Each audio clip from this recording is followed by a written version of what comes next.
Fala pessoal, beleza? Coach Nerd aqui e bem-vindos a mais um vídeo do meu canal. Bom pessoal, hoje o vídeo é bem especial mesmo. Hoje eu vou falar de um assunto que eu estou muito mais do que paramentado para falar sobre. Mas antes disso, se você não me conhece, eu sou o Coach Nerd e já deixa um like, se inscreve no meu canal para eu poder trazendo sempre mais vídeos novos para vocês. Bom pessoal, hoje o assunto que a gente vai falar é sobre o melhor The Legend of Zelda. E para deixar claro, é a minha opinião. Se você discorda, discorde na sua casa, beleza? Não vem me irritar aqui não, que eu tô suave.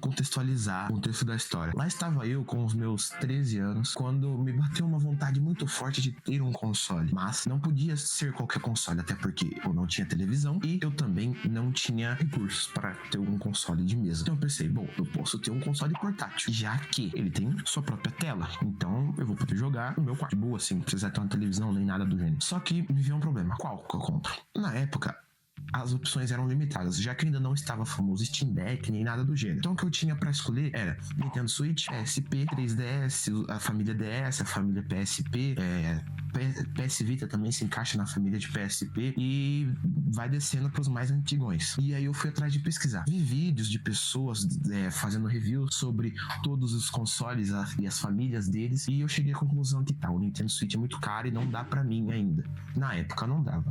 Hoje eu tenho, né, porque eu trabalhei e conquistei um. Mas na época não dava. Então o que eu fiz?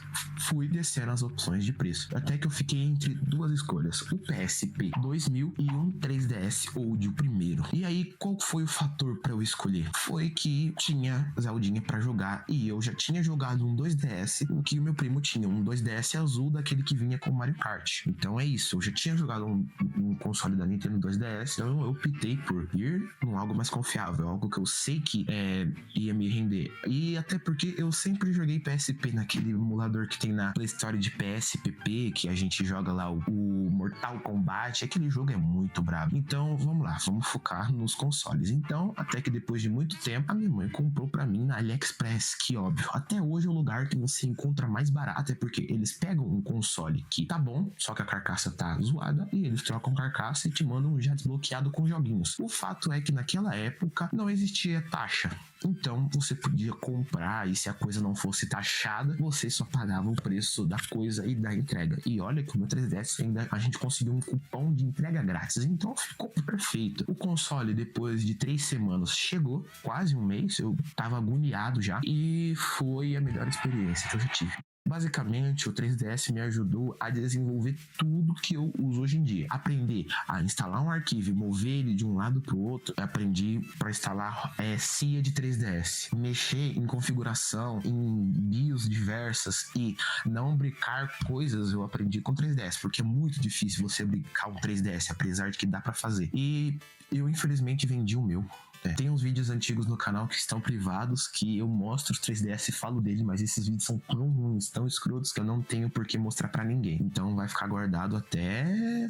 Acho que eu vou até excluir esses vídeos, que esses vídeos é muito ruim. Infelizmente, por incompetência minha, eu acabei derrubando ele, onde ele trincou a tela de baixo. E pra quem não sabe, o 3DS, a tela de baixo é touch. O 3DS, o que ele é feito pra ser usado as duas telas. Se a tela de baixo não tá funcionando touch, acabou o jogo, você não tem experiência em muito game. E foi isso que aconteceu, eu fiquei limitado a alguns outros jogos. Depois eu derrubei ele em uma outra ocasião e o botão select parou de funcionar.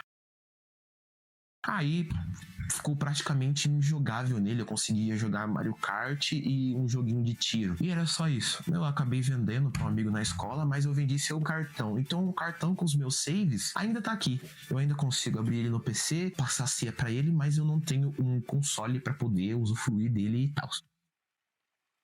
Bom, pessoal, agora vamos focar. E por ser um console da Nintendo, um 3DS, ele tem um Zelda. E mais especificamente, um Zelda que veio para ele, que não saiu para nenhum outro console a não ser a família 3DS, incluindo também o 2DS, que é o Zelda A Link Between Worlds. Se você conhece Zelda, você sabe que A Link Between Worlds é muito parecido com A Link to the Past, e eles são irmãos, um é continuação do outro. A Link to the Past saiu para Super Nintendo e o A Link Between Worlds para Nintendo 3DS. Mas vamos lá, a maioria do pessoal que jogou A Link to the Past jogou A Link Between Worlds. E o porquê que eu acho que o A Link Between Worlds é o melhor jogo da franquia e melhor que o seu antecessor? Acho que é esse o termo correto. Basicamente, o A Link Between Worlds tem mecânicas novas e mecânicas antigas que ele reinventa. Eu vou explicar. A mecânica principal dos A Link, né, dos A Link Between Worlds, do A Link to the Past, é que você tem 2 mundos para explorar. E quando você termina de explorar os bagulho tudo em um mundo, você pode ir pro outro e se concentrar lá nele. Aí acontece nos dois. Onde? No Reino da Luz, no A Link to the Past, e Lorule no A Link Between Worlds. Mas você pode dizer que os dois mundos são iguais. Na verdade, a mecânica é que eles foram feitos para ser iguais. Porque no Reino da Luz, na Link to the Past, a história do jogo fala que se um coração vil, um coração mau, tomar com o poder da Golden Land, né, do Reino da Luz, do Reino Dourado, o reino se transforma no aspecto do coração da pessoa. E quem tá no poder lá é o Ganondorf, que é o principal vilão da franquia. Tem um vídeo sobre ele aqui embaixo, é só você clicar lá e assistir. E basicamente, o Ganondorf é toda a maldade nesse jogo, no A Link to the Past. O desejo dele é dominar Hyrule. Então, o Golden Land virou Hyrule como ficaria dominada por ele. E Lorule é como se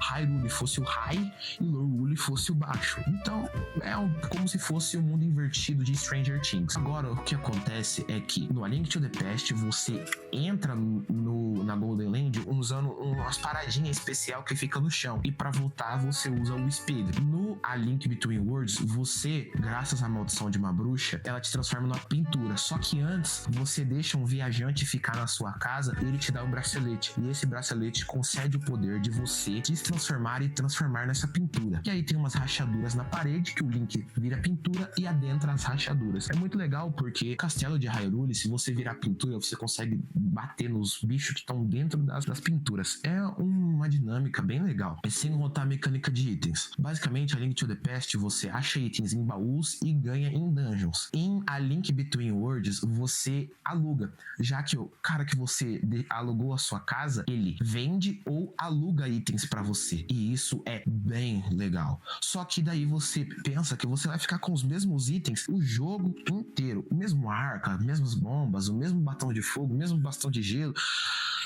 o mesmo tudo, o mesmo Rooklyn Shot, tudo mesmo. Só que não, descendo um pouco da casa do Link, você vai achar uma parede que tem 2 pedras. Se você explodir ela e entrar lá dentro, você vai achar uma mamãe polvo muito preocupada com os seus filhinhos que ela perdeu, os Mai Mai. E aí, a cada, se eu não me engano, 10 Mai Mai que você acha, você pode dar um upgrade nas suas armas. E são vários. E o mais legal é que elas mudam. Por exemplo, quando você tem a bomba normal, ela explode uma área. Se você dá um upgrade, ela, explode em várias linhas retas, pra frente, pra trás e pros lados. Você dá o terceiro upgrade e ela explode, só que daí grandão agora. O range aumentou muito. Volta pro teu formato de círculo convencional e expande bem grande. Isso é bem legal. O jogo também teve muita evolução na parte de gráfico, já que o console 3DS é visivelmente mais potente que um Super Nintendo. E também o aspecto 3D do 3DS faz um pouco de diferença nesse jogo, já que ele gosta de brincar com esses aspectos 3D. Basicamente, na primeira dungeon do jogo, tem uma escada que você desce e para você acessar o baú, que você pega a bússola, você tem que descer a escada e aí você tem que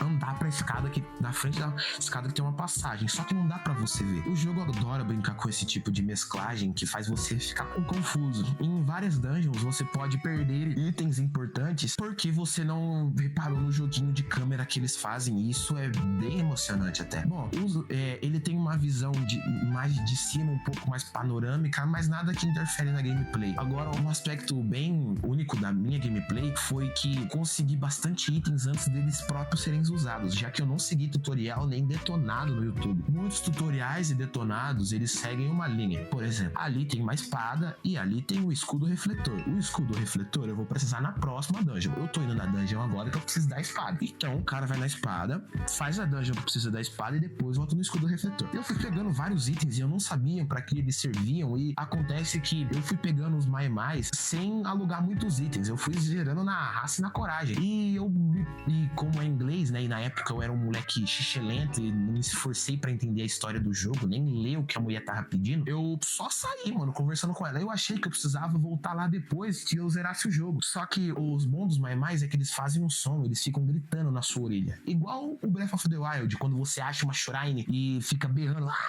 aquele sinalizador, é bem isso. Então, pessoal, esses são os motivos de porque o A Link Between Worlds é incrível. É o melhor jogo da franquia? Pra mim, sim. Até porque foi o primeiro que eu joguei. Faltou um tempo pra me zerar. Um dia eu zero esse jogo. Pessoal, se vocês gostarem do vídeo, eu peço que vocês deixem um like, que vocês se inscrevam no canal. Até mais e falou!